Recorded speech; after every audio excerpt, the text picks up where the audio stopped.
আসসালামু আলাইকুম প্রিয় গাইস, সবাই কেমন আছেন? আশা করি ভালো আছেন। দেখেন রাতের 10টা বাজে, ডিউটি করে রুমে যাইতেছি।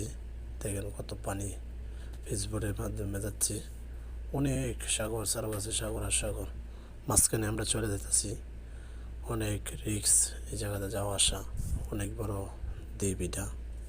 দ্বীপের মধ্যে এই ফেসবুক দিয়ে আমরা নদীর পাড়ে যাই, কাজ করে পরে আবার এই পাশে আসি।